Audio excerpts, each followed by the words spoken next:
Hi guys, Mike back again with another storage solution video.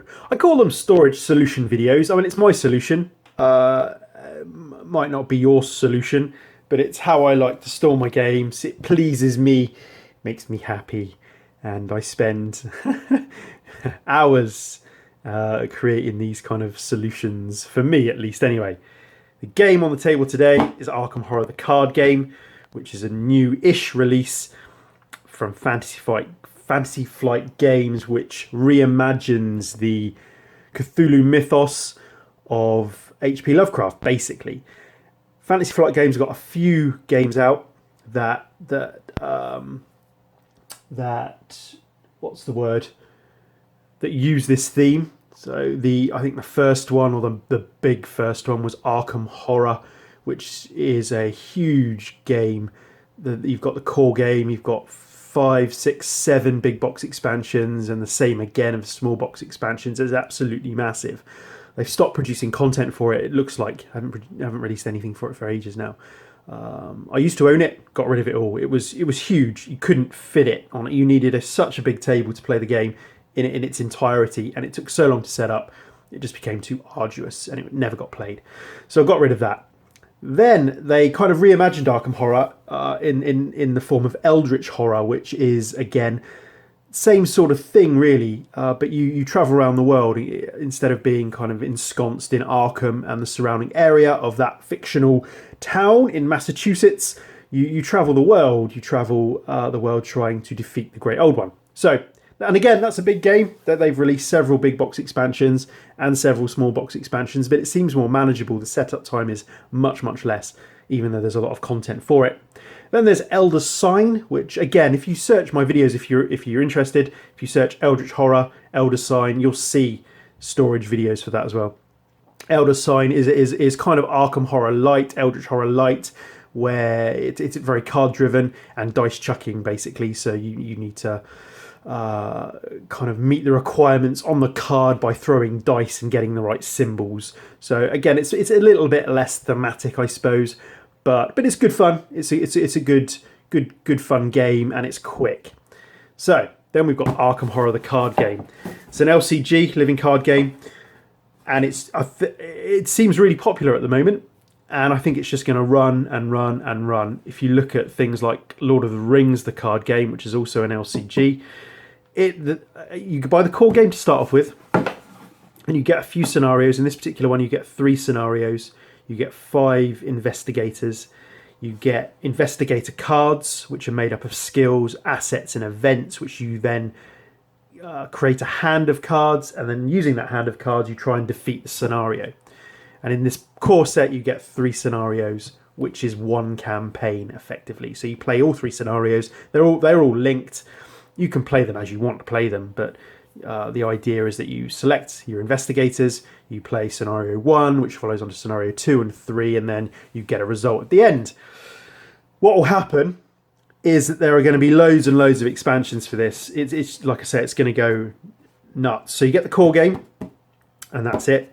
1 to 2 players, and that's that. Then this is the first expansion, big box expansion, if you can call it that.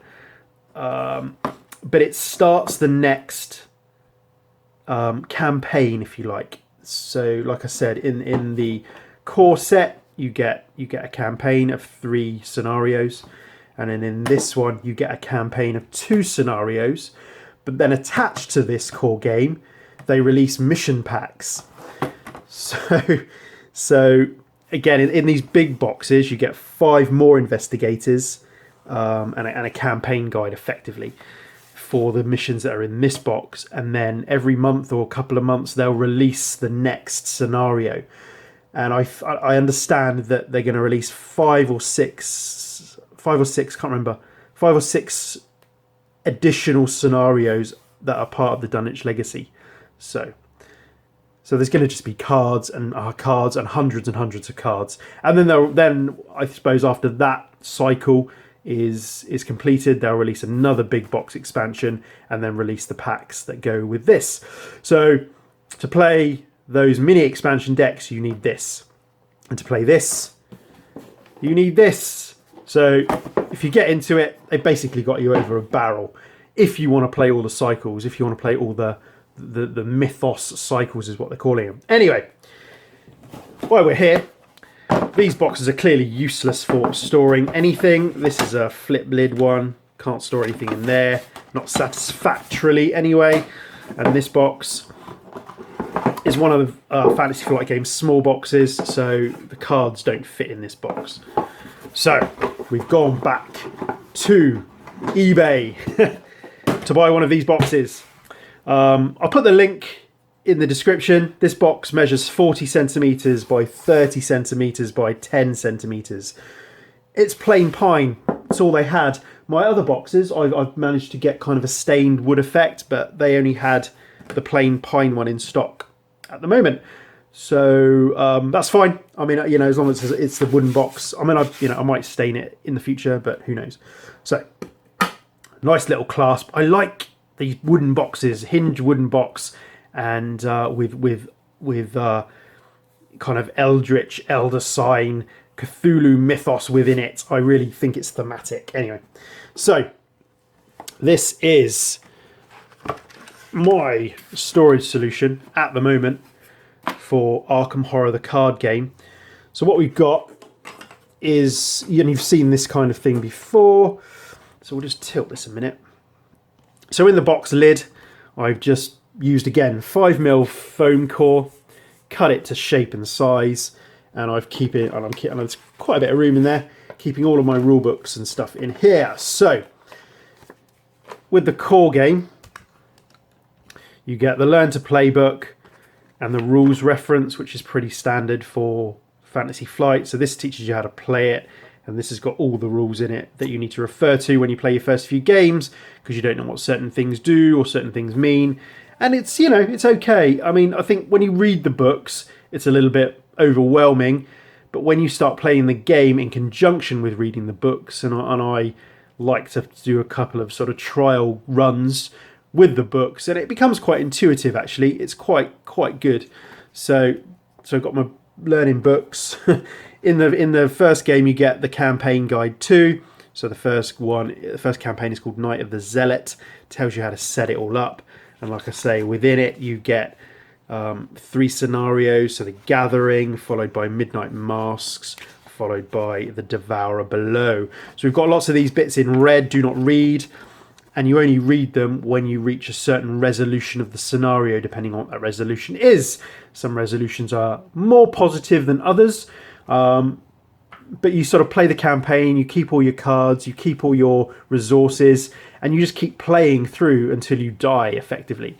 And then you can bring a new investigator in from scratch.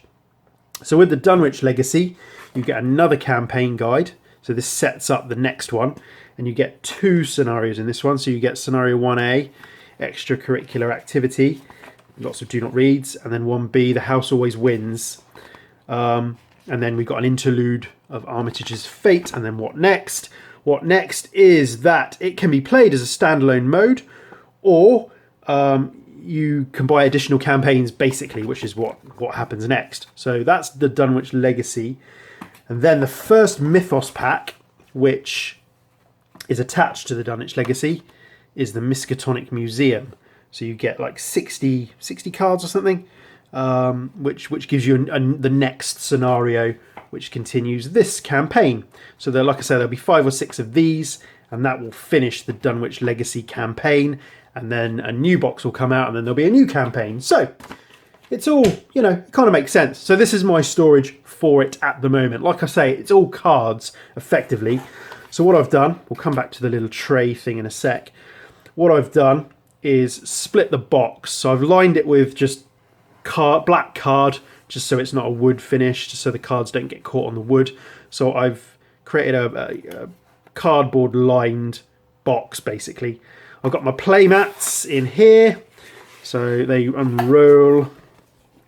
So I've got one. So yeah, just sets the theme. So I've got a couple of play mats. This is a limited edition play mat that I got with some limited edition stuff. So that's pretty cool. So I've got a couple of play mats just sort of secured in the front, and then I've just got cards.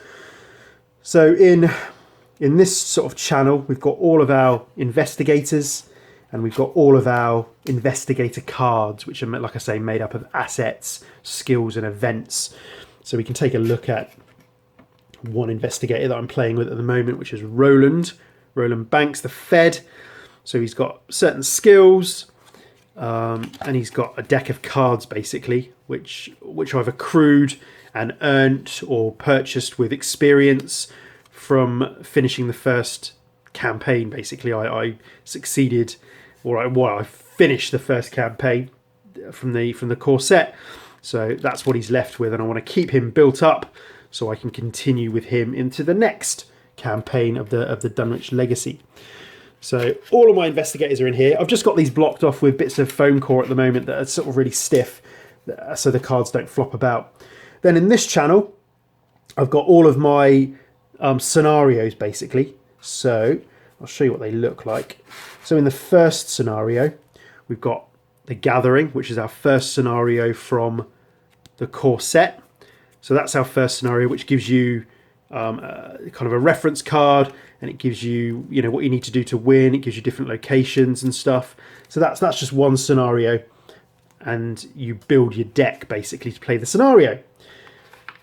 Then in this channel here, we've got all of our encounter cards. As part of every scenario, let me show you. So we go back to the campaign guide. It tells you what decks you need to build the scenario. So you would use the cards from the Gathering, which are denoted by this torch here. So they've all got that symbol, so you know that they're from this deck. And then it will tell you, or ask you, to include other cards as well. So, for example,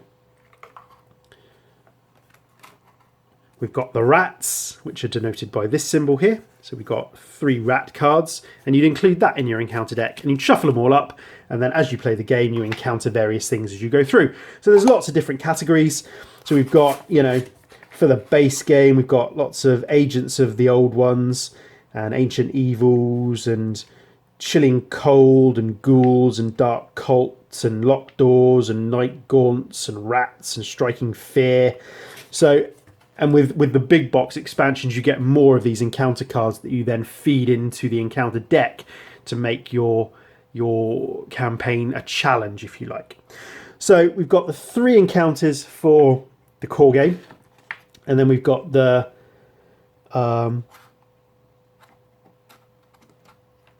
what have we got? The 2 encounters for the Dunwich Legacy core game. So we've got extracurricular activity and the house always wins. And then attached to that, we've got the encounter deck for the Miskatonic Museum, which is the first Mythos expansion. So that's quite a big deck. That's a much bigger deck there. So I'm just kind of referring to them like this. I made some card dividers, so just to refer that we know it's the Dunwich Legacy campaign, it's the Miskatonic Museum, and it's attached to Dunwich, and it's scenario 2, basically. The other 2 are scenario 1A and 1B. So that's it, basically. I've got, what else we got? There's a couple of other print on demand expansions. So we've got the Curse of the Rougarou, which is a standalone mission, if you like. So you've got the rules there. And then you've got all of the, I won't show anything because in case people don't want to see, you've got all the encounter cards there that are attached to the Curse of the Rougarou, sort of split between 2 decks. And then we've got the Carnival of Horrors, which is the second print-on-demand standalone mission. And again, you can just play these as you wish and as you choose. They're not directly connected to the kind of campaigns. They're just sort of extra missions. So that's it. All of these cards in here, and I'll show you. These are all extra investigator cards. So there's a few. These are the investigator cards from Dunwich. Yeah. These all Dunwich? I think they are.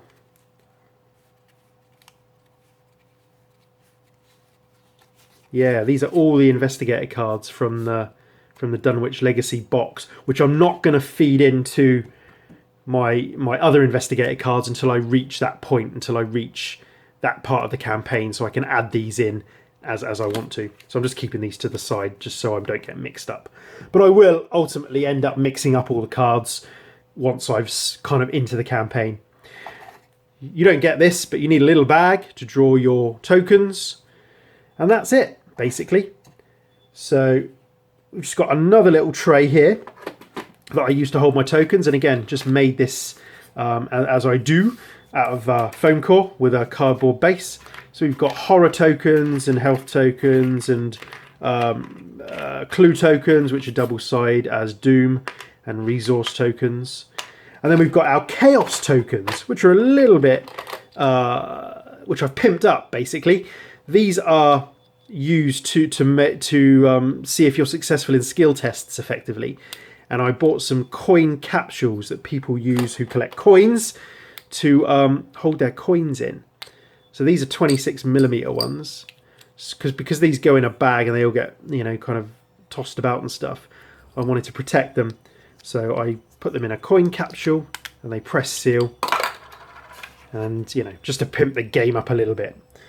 So that's it, and that just fits nicely in the front. I mean, clearly this is not going to hold every single expansion ever when the game starts getting released properly. Or when the expansions keep coming. So clearly I'm going to run out of space. But this will be my first box that I'll keep my mats in, that I'll keep my tokens in, and I'll keep some cards in, and then I'll buy another box to expand it further in the future. So this is an inordinately long video for a storage solution. But if you stuck with me, thank you very much, and I'm going to catch you on the next one. Cheers, guys.